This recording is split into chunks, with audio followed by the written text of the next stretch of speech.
उमा जी की बहू पिंकी को गप्पे मारने की बहुत आदत थी।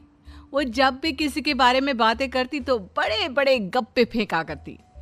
आसपास के सब लोगों को पता था कि पिंकी बहुत बड़ी गपोड़ी बाज है। लोग उसकी बात पर विश्वास नहीं किया करते थे, लेकिन हाँ, उसकी बातें सुन सुनकर हंसते बहुत थे। अरे बहू, पड़ोस वाली शर्मा जी है ना, उनकी बेटी का जन्मदिन है, तुम भी चली जाना। ठीक है मम्मी जी, ये तो बता दो गिफ्ट में लेकर क्या जाना है? अरे लेकर क्या जाना है, 250 का लिफाफा दे देना, बस काफी है। अरे मम्मी जी, अच्छा लगेगा क्या? पड़ोसी हैं हमारे, हमें कुछ बड़ा लेकर जाना चाहिए। अरे बहू, इतना काफी है। जानती हैं आप, मेरे मायके में जब पड़ोस में किसी की बर्थडे होती थी ना, तो मम्मी कुछ ना कुछ गोल्ड का ही देकर भेजती थी। पड़ोसी के बर्थडे में सोना? कैसी बातें करती हो। और नहीं तो क्या, आपकी तरह थोड़ी ना लिफाफा पकड़ा दिया। पिंकी शर्मा जी की बेटी के जन्मदिन में चली जाती है। अरे आज तो बड़ी सुंदर लग रही हो साड़ी में। जी मैं तो लहंगा पहनकर आने वाली थी, मम्मी जी नहीं मानी। अरे बेटा, बर्थडे पार्टी में तो साड़ी चल जाती है, मेरा मतलब कोई शादी थोड़ी ना है। कैसी बात कर रही हैं आप आंटी जी? मेरे मायके में तो छोटे छोटे फंक्शन भी हम लोग लहंगा बनवाते थे बुटीक से, डिजाइन करवाकर। चाहे पड़ोस में किसी का जन्मदिन हो, मेरी मम्मी हमेशा बुटीक से नया लहंगा डिजाइन करवाती थी। मैंने तो ऐसा कहीं नहीं देखा, ये तो तुमने आज बड़े कमाल की बात बताई। अरे जाने दीजिए, कोई बात नहीं। और बताइए, आपकी बेटी नजर नहीं आ रही? अरे भाभी, मैं यहाँ हूँ, ये देखिए मेरा ड्रेस कैसा लग रहा है। ठीक ही है, मतलब बर्थडे के हिसाब से थोड़ा हल्का है ना। अरे भाभी, इतना सुंदर गाउन पहना है मैंने। मैं ना शादी से पहले अपने बर्थडे पर हमेशा जरी वाला लहंगा पहना करती थी, यही मैं तुम्हारी मम्मी को भी बता रही थी। इसके बाद केक काटने का प्रोग्राम शुरू होता है। सब लोग इकट्ठे हो जाते हैं।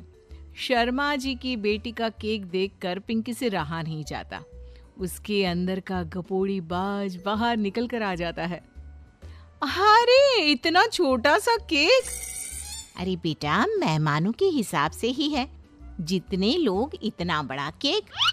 आंटी जी, कम से कम 4 या 5 मंजिल वाला केक तो बनाना चाहिए था। आपकी बेटी का बर्थडे रोज रोज थोड़ी ना आता है। मेरे बर्थडे पर हमेशा पापा 4 केक बनवाते थे, सारे केक 4-4 मंजिल के होते थे।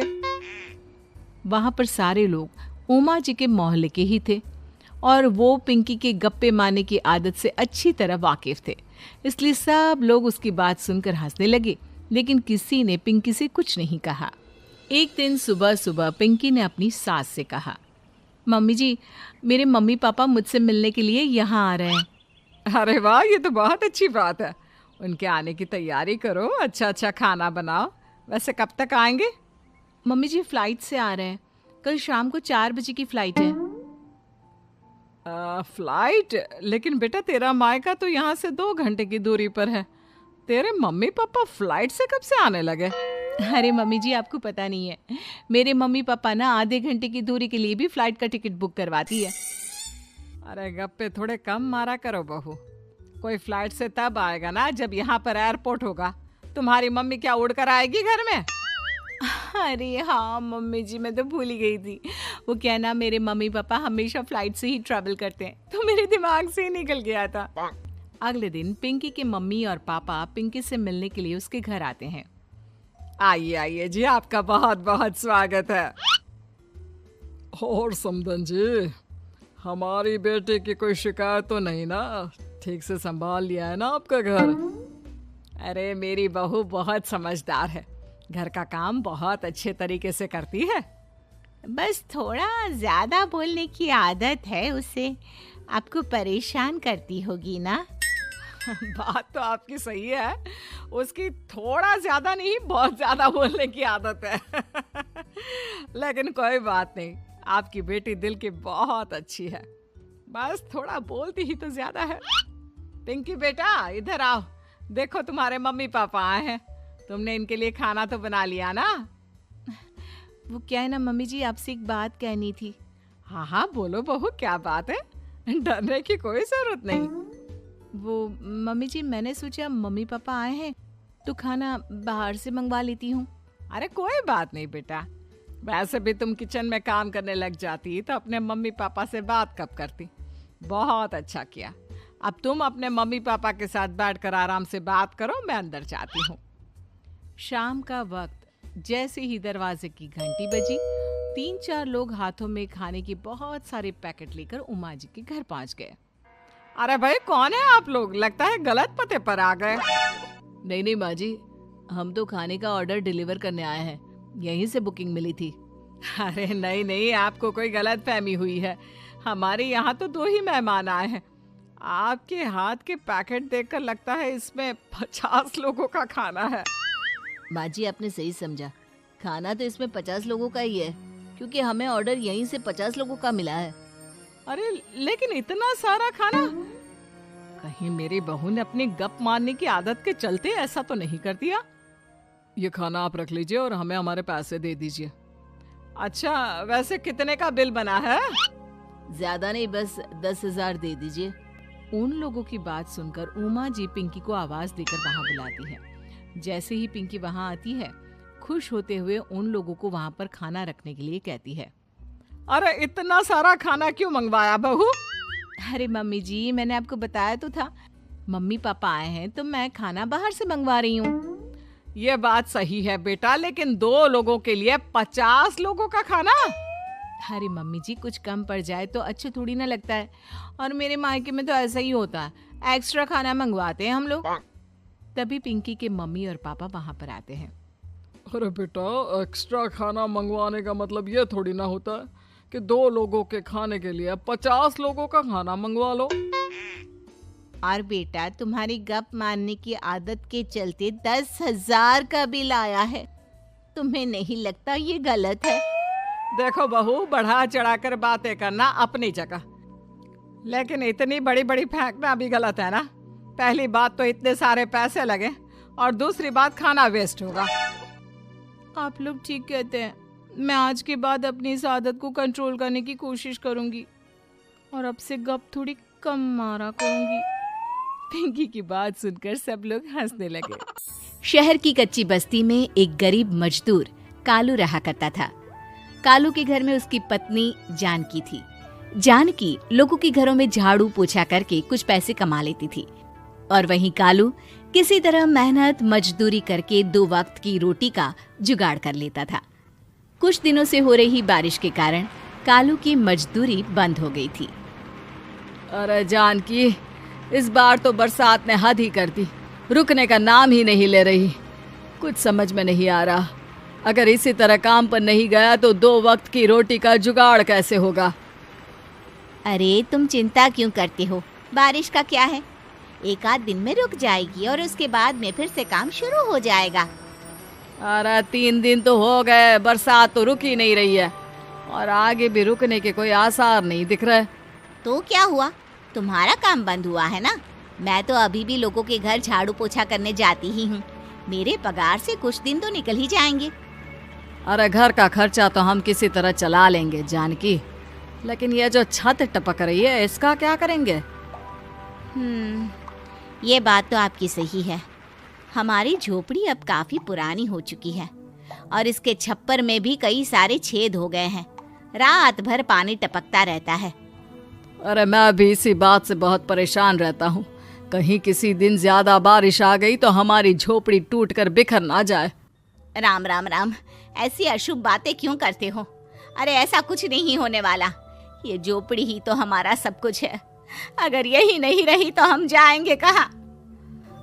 ठीक है जानकी, जब तुम्हारी पगार मिल जाएगी तो कुछ पैसे बचाकर झोपड़ी के छप्पर की मरम्मत करवा लेंगे, शायद हमारी परेशानी कुछ कम हो जाए।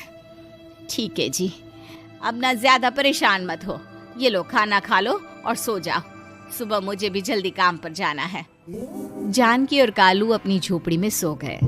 रात को अचानक से बहुत तेज बारिश शुरू हो गई। धीरे धीरे बारिश का पानी कालू की बस्ती में भरने लगा। पानी भरते भरते झोपड़ी के बाहर तक पहुंच गया था। सुबह के वक्त जब कालू और जानकी सोकर उठे, हे भगवान, ये क्या हो गया? बारिश का पानी तो हमारे घरों तक पहुंच चुका है। अब मैं काम पर कैसे जाऊंगी? रहने दो जानकी, तुम आज काम पर मत जाओ। ऐसे पानी से निकल कर जाओगी और बीमार पड़ गई तो लेने के देने पड़ जाएंगे। लेकिन अगर नहीं गई तो मालकिन लोग नाराज हो जाएंगे। आप जानते हैं ना, बड़ी मुश्किल से एक दिन की छुट्टी भी नहीं देती है। अरे लेकिन जान की झोपड़ी के बाहर तो पूरी बस्ती में पानी भरा है, तुम जाओगी कैसे? जानकी जैसे तैसे करके काम पर चली जाती है। लेकिन अगले दिन फिर से बहुत ज्यादा बारिश होती है और बस्ती में ज्यादा पानी भर जाता है। आज तो मैं तुम्हें किसी भी तरह काम पर नहीं जाने दूंगा। अरे अगर तुम्हें कुछ हो गया तो क्या होगा? ठीक है, तुम ठीक ही कहते हो, आज नहीं जाती।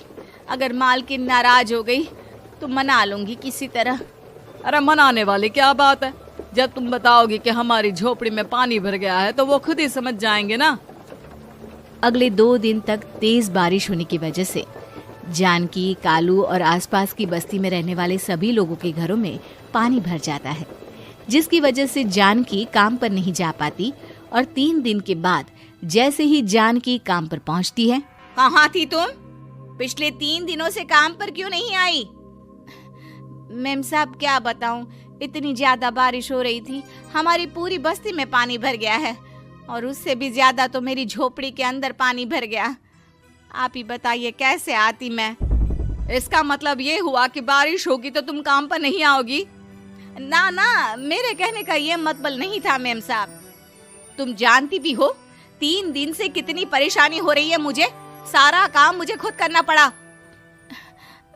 माफ कर दीजिए मालकिन जी, पर मैं क्या करती, आने के लिए रास्ता ही नहीं था, सब जगह पानी भरा हुआ था। बहाने तो तुझे बहुत बनाने आते हैं।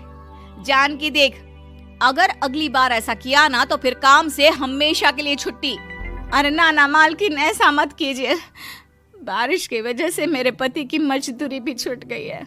बड़ी मुश्किल से घर में 2 वक्त खाने की रोटी का जुगाड़ हो पाता है। आप मुझे काम से निकाल देंगे तो हम क्या खाएंगे? अगर इतनी ही चिंता है तो फिर रोजाना काम पर आया करो। चलो अब जल्दी से जाकर घर का सारा काम करो।